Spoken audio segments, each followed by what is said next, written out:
పావలా కోడికి ముప్పావలా మసాలా అనే సామెత షిరిడి సాయి ఎలక్ట్రికల్స్ అనుబంధ సంస్థ ఇండోసోల్ సోలార్ కార్పొరేషన్ కు రాష్ట్ర ప్రభుత్వ ప్రోత్సాహకాల విషయంలో అచ్చుగుద్దినట్లు సరిపోతుంది.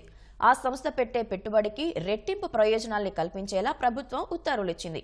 భవిష్యత్తులోనూ ఏవైనా రాయితీలు అవసరమైతే ఇస్తామని భరోసా కల్పించింది.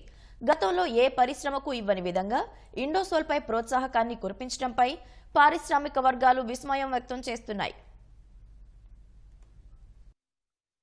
నెల్లూరు జిల్లా రామాయపట్నం దగ్గర 25,000 కోట్ల పెట్టుబడితో vertically integrated solar photovoltaic ప్యానెళ్ల తయారీ పరిశ్రమను ఇండోసోల్ సంస్థ ఏర్పాటు చేస్తోంది. దీనికి భారీ మొత్తంలో ప్రోత్సాహకాల్ని ఇచ్చేందుకు రాష్ట్ర ప్రభుత్వం ప్రత్యేకంగా ఇటీవల ఉత్తర్వులు ఇచ్చింది.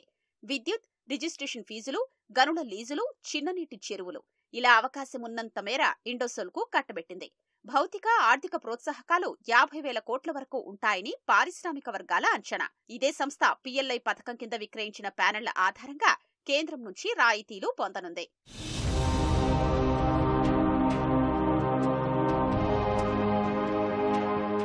ఇండోసోల్ సంస్థ డిపిఆర్ ఇవ్వడమే ఆలస్యం అన్నట్లుగా ప్రభుత్వం వ్యవహరించింది. పరిశ్రమ ఏర్పాటుకు గతంలో అనుమతించిన 5,148 ఎకరాల కేటాయింపుతో పాటు అదనంగా 3,200 ఎకరాల సేకరణకు ప్రభుత్వం అంగీకరించింది.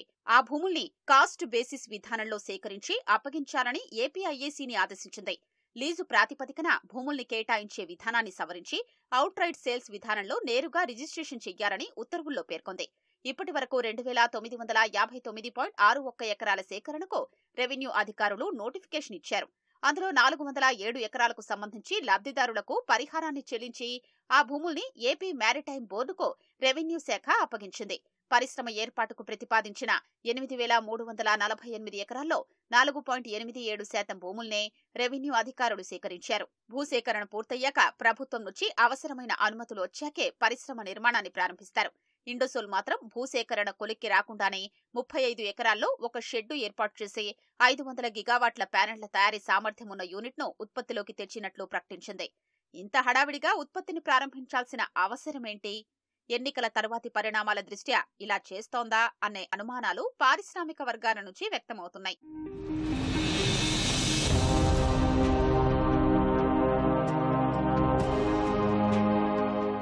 ఒక పరిశ్రమ ఏర్పాటుకు ముందే ప్రోత్సాహకాలపై ప్రభుత్వం స్పష్టత ఇస్తుంది. అందుకు అంగీకరించాక ఒప్పందం కుదురుతుంది. ఇండోసోల్కు మాత్రం భవిష్యత్తులో ఇంకా ఎలాంటి ప్రోత్సాహకాలు అవసరమైనా ఇస్తామంటూ ప్రభుత్వం హామీ ఇచ్చింది. ఆ సంస్థకు విద్యుత్ లైన్ల ఏర్పాటు, మైనింగ్ సంబంధిత మినహాయింపులు, ప్రాజెక్టు ఏర్పాటుకు మద్దతు, ఫిజికల్ ఇన్సెంటివ్స్ ఇచ్చేందుకు అంగీకరించింది. ఇండోసోల్కు రాబోయే 15 ఏళ్ల పాటు రాయితీపై విద్యుదిచ్చేలా నిర్ణయించింది. ఉత్పత్తిలోకొచ్చిన మొదటి 7 ఏళ్ల పాటు యూనిట్ 4 చొప్పున, తరువాత 8 ఏళ్లు 4.5 రూపాయల చొప్పున వినియోగించిన విద్యుత్కు బిల్లు వసూలు చేయాలని ప్రభుత్వం నిర్ణయించింది. ప్రస్తుతం పరిశ్రమల నుంచి వసూలు చేసే టారిఫ్ ప్రకారం యూనిట్కు సగటున 12 రూపాయల చొప్పున లెక్కిస్తే ఇండోసోల్ సంస్థ వినియోగించబోయే విద్యుత్కు సుమారు 47,809 కోట్ల రాయితీని భరించాల్సి వస్తోంది. ఇండోసోల్కు విద్యుత్ సరఫరా చేసేందుకు 220 కేవీ సబ్స్టేషన్ ఏర్పాటుకు 70 కోట్లు, 30 కిలోమీటర్ల లైన్ల ఏర్పాటుకు 30 కోట్ల భారాన్ని ఇండోసోల్పై వేయకుండా ట్రాన్స్కో భరించాలంటూ ప్రభుత్వం ఉత్తర్వులు ఇచ్చింది. డిస్కం నుంచి విద్యుత్ సరఫరా పొందడానికి డెవలప్మెంట్ ఛార్జీలు, సెక్యూరిటీ డిపాజిట్లు, ఇతర పర్యవేక్షక ఛార్జీలకు మినహాయింపించింది. పరిశ్రమల కోసం సేకరించిన భూములకు స్టాంపు డ్యూటీ, రిజిస్ట్రేషన్ ఛార్జీలు, ట్రాన్స్ఫర్ డ్యూటీని మినహాయించడం వల్ల 90 కోట్లు స్టాంపు డ్యూటీ, ట్రాన్స్ఫర్ డ్యూటీ 4.5 కోట్ల మేర సంస్థకు లబ్ధి చేకూరుతుంది.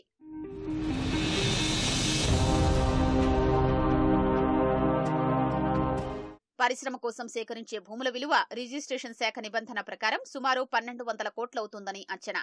దీనిపై చెల్లించాల్సిన స్టాంపు డ్యూటీ 7.5% ప్రభుత్వం మినహాయించింది.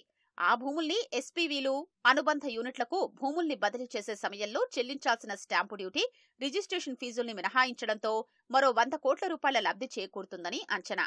కేటాయించిన భూములకు ల్యాండ్ కన్వర్షన్ ఛార్జీలు, బిడ్డింగ్ పర్మిషన్, ప్రాసెసింగ్ ఛార్జీలు, సైట్ జోనింగ్ ఛార్జీలు, ప్రాపర్టీ, మున్సిపల్, పంచాయతీ పన్నులు, అభివృద్ధి ఛార్జీలకు మినహాయింపు ఇవ్వడం ద్వారా సంస్థ ఆర్థికంగా మరో 100 కోట్లు ప్రయోజనం పొందుతుంది.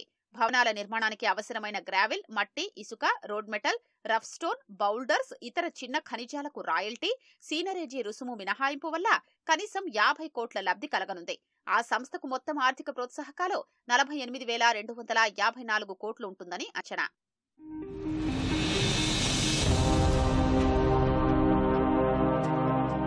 ఇండోసోల్ కు అవసరమైన క్వార్జ్ గనుల్ని కట్టబెట్టడానికి వీలుగా ప్రభుత్వం అనుమతులిచ్చింది. మైనింగ్ లీజు, తవ్వకాలకు సంబంధించి ప్రీమియం అమౌంట్, సీనరేజీ ఫీజు, జిల్లా ఖనిజ నిధి, consideration fee, security deposit, stamp duty మినహాయింపు ఇవ్వాలని గనుల శాఖను ప్రభుత్వం ఆదేశించింది. నెల్లూరు, ప్రకాశం జిల్లాల్లో 18 లీజుల కోసం ఆ సంస్థ దరఖాస్తు చేసింది. వాటిలో 10 అటవీ భూములు కాగా మిగిలిన 8 లీజులు ప్రభుత్వ భూములే. ప్రకాశం జిల్లాలో 157.75 ఎకరాలు, నెల్లూరు జిల్లాలో 119.1 ఎకరాల్లో కలిపి 6 లీజుల కేటాయింపునకు గనుల శాఖ ఎన్ఓసీ ఇచ్చింది. 10 ఏళ్ల పాటు తవ్వకాలకు ప్రభుత్వం అనుమతులిచ్చింది. ఈ శాఖ ఇచ్చే రాయల్టీ, ఇతర ఫీజుల మినహాయింపుల ద్వారా పొందే లబ్ధి అదనం.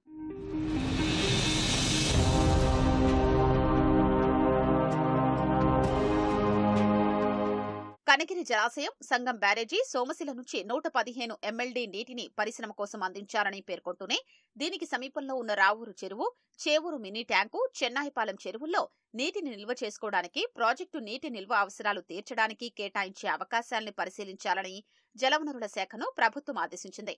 100 ఎకరాల విస్తీర్ణం ఉన్న 3 చెరువుల్ని ఇండోసోల్ నీటి అవసరాలకు కేటాయించేలా ప్రభుత్వం వ్యవహరిస్తోందన్న విమర్శలు వస్తున్నాయి.